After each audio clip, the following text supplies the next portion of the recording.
Have you ever reacted too fast in public and felt the room leave you at the same time? Someone takes a shot at you, not in private, in front of people. A joke with a knife in it, a correction that lands too hard, a comment meant to make you smaller. Now, the room goes still. Your body wants to answer immediately. Your mouth wants to save your image, so you defend yourself fast. You explain. You push back. You try to take the moment back. But that is where most people lose. They react to the attacker's timing. They let humiliation choose their pace. And the room feels that immediately. Calm power starts here, when your stillness does not break. Most people think humiliation is about the insult. It is not. It is about the trap that comes right after. You are in a meeting, a group chat, a dinner table, or a room where other people can watch your face change. Someone smirks, cuts across your point, says your name in that tone. And suddenly, it is no longer just words. Your chest tightens.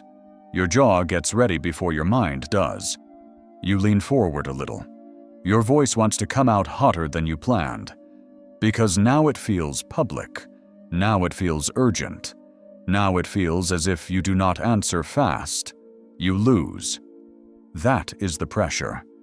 And most people obey it. They defend themselves too early. They rush to correct the image. They try to show everyone they were not affected. But the speed gives them away. The reaction becomes the proof. The humiliation lands twice. Once from the comment. Once from the way they answer it.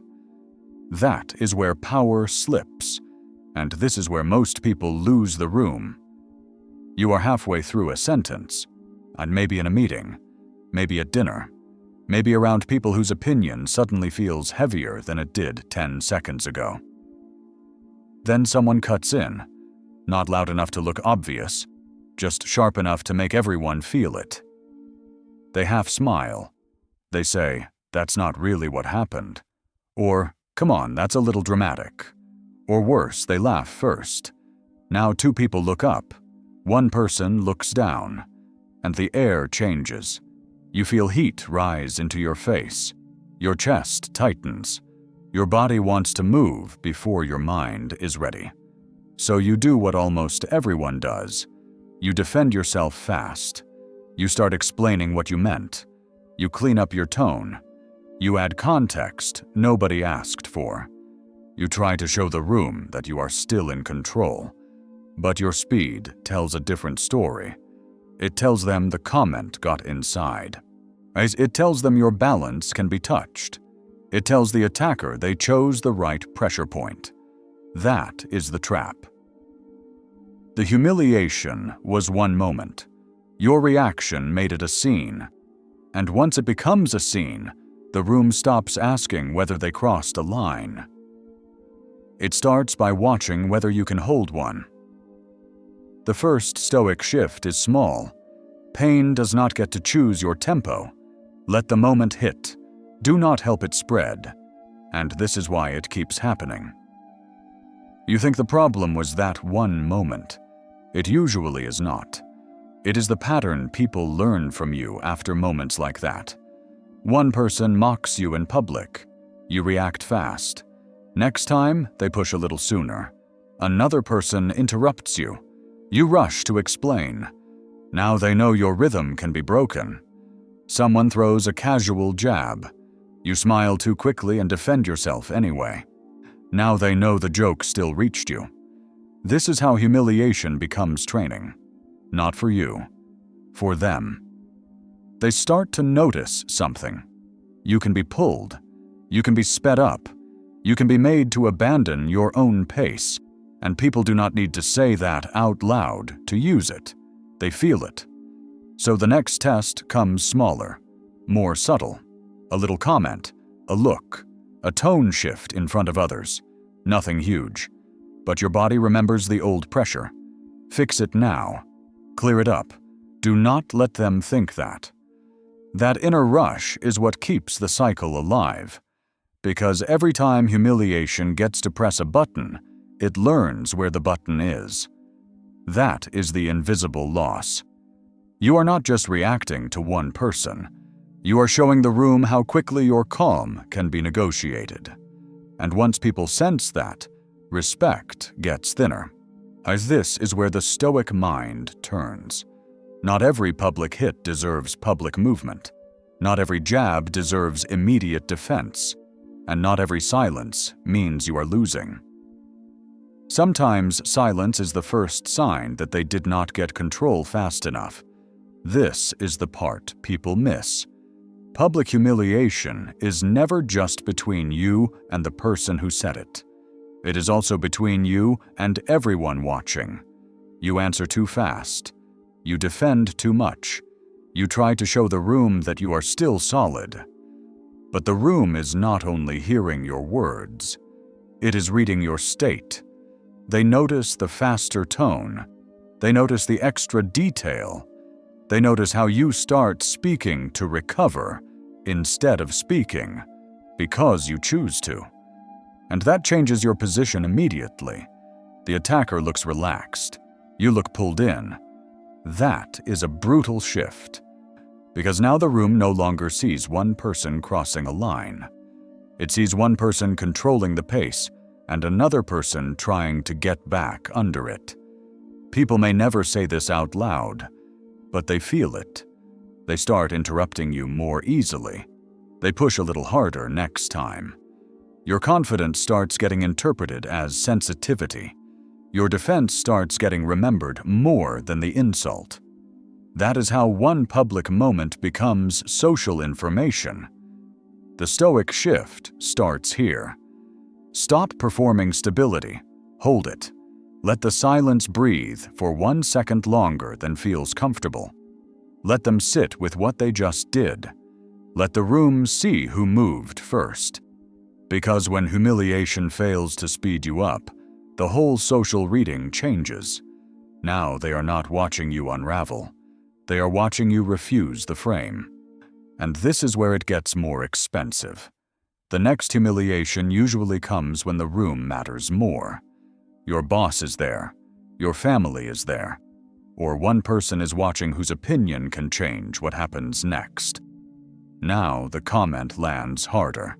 Someone questions your judgment, talks to you like you need correcting, says it in a tone meant to lower you in front of others, and your body reads the danger fast.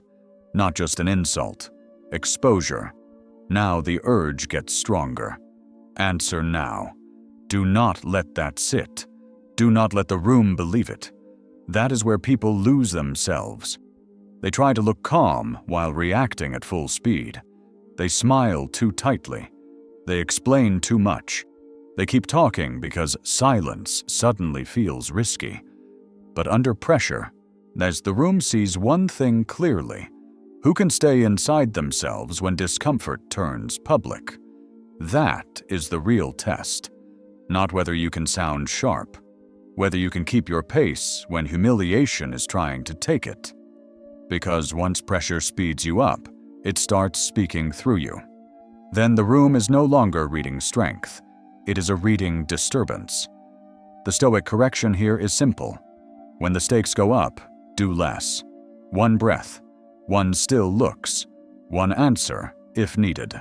Hold the line first.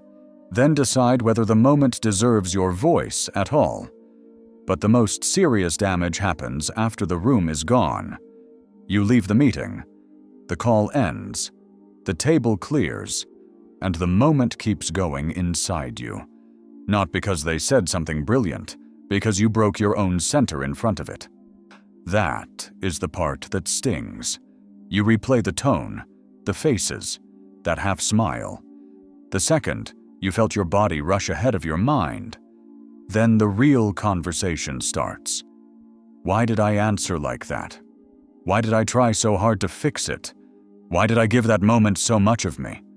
Now the humiliation becomes private. You are not fighting them anymore. You are fighting the memory of yourself in that moment. That is heavier. Because when you feel humiliated, the first instinct is not wisdom. It is self-protection. Save the image. Recover the room. Get control back fast. But fast control is usually fake control. It looks like movement. It feels like panic. That is the hard truth. They spoke once. You carried it for hours. And that is where power drains, not only in the public reaction. In the private replay that follows, when you know you have abandoned your own standard. The Stoic shift begins there. Do not measure the moment by what they said. Measure it by what it pulled out of you. Because the real loss was never the insult. It was letting someone else decide how fast your inner world had to move. This is where the pattern either repeats or breaks in front of people. You are still in the meeting, still at the table, still inside that strange silence after someone tried to make you smaller. A few eyes move toward you. Someone waits for the comeback. Someone else watches your face to see whether the hit landed. And your body knows the old script. Answer now. Correct it fast. Do not let the room think that about you. That is how the old version of you moved. Too quickly, too helpful, too eager to get your image back. But this time, as you do something harder, you feel the heat in your chest and do not turn it into speed. You feel the pressure in your jaw and do not let it speak first. You let one beat pass. That beat changes everything. Because power is not the perfect line. It refuses to let humiliation borrow your nervous system. Now the room sees something different. Your face does not scramble. Your tone does not rush in. Your posture does not ask to be believed. And suddenly, the attacker has a problem. Their comment is still hanging there. You did not help it grow. You did not feed it urgency. You made them sit in it. Now the room is no longer reading you as the unstable one. It starts by reading the movie itself. That is the identity shift. Not that you stop feeling public pressure, that you stop obeying it. One pause, one look, one clean sentence, if needed.